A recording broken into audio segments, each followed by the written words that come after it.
Сәлем достар, мен сіздермен бүгін яблочный штрудельдің рецебімен бөлісетін боламын. Видеоны соңына дейін қараңыздар. Дәмі өте керемет, сіздерге ұнайды деген үміттемін. Салмасына 3 алма, 3 алмұрт, 30 грамм сары май, 2 уыс жаңғақ керек. Алмалардың сыртын жақсылап, тазалап ашып аламыз. Сосын кубиктап, майдалап тураймыз.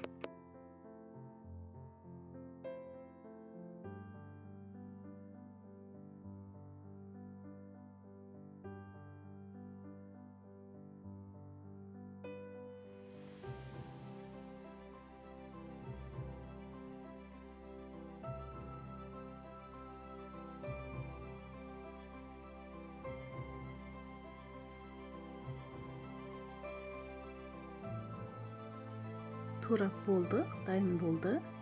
Енді табамызды қыздырып, үстіне сары майымызды салып, ерітеміз.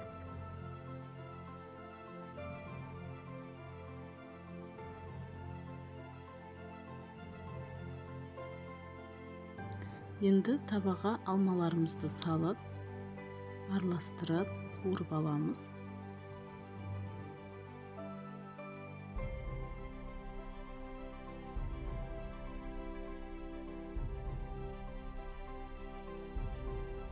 Енді үстінен сахарымызды себеміз. Мен 100 граммдай қостым, ал сіздер өздеріңіздің қалағандарыңызша қосасыздар. Сосын лимон сығындысын қосамыз.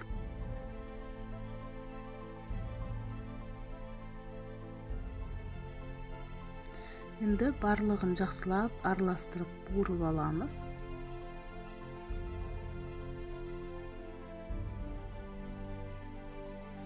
Мен алмұртта қостым, ал сіздер тек алмамен жасасаңыздар да болады. Ол кезде 5 алма кетеді.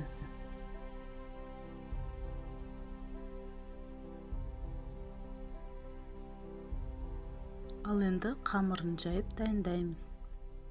Қамырын слоеный тестомен жасап жатырмын.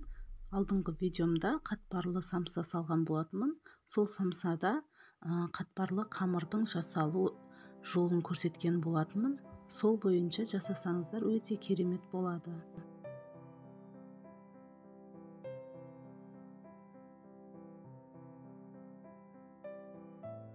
Қамырымызды жайып болдық. Енді бетін майлаймыз.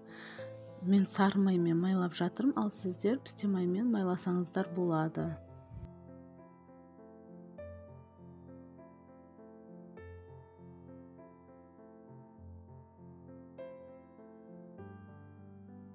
Майлап болдық. Енді бетіне сахарымызды әдемілеп сеп шығамыз. Қалағандарыңызша себесіздер, мен 100 граммдай септім.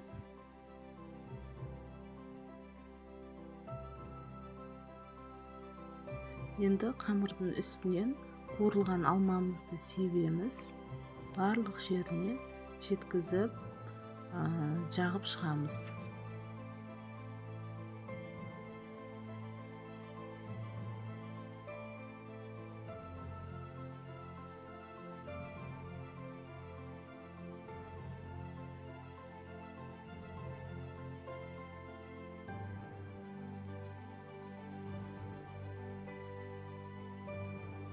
Сосын үстінен жаңғақтарымызды себеміз. Тағы да арасына мейіз, тағы да басқа жеміс жидектерді салсаңыздар болады, қалауларыңызша.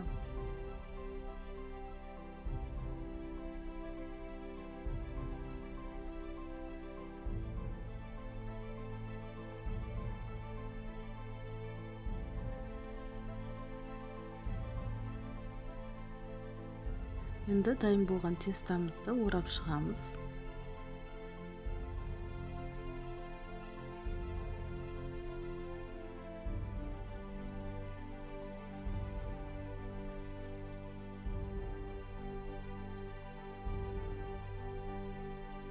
Енді тестамыз табаға салып, бетін жұмыртқаның сарысымен жағып шығамыз.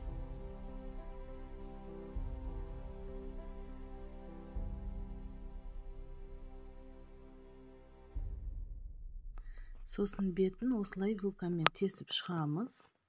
болған соң 180 градуста қызып тұрған пешке салып 1 сағатта пісіріп аламыз. Енді яблочный штруделіміз дайын болды. Сіздерге ұнайтынына 100% сенімдімін. Дәмі өте керемет. Үйде жасап көріңіздер. Ас болсын.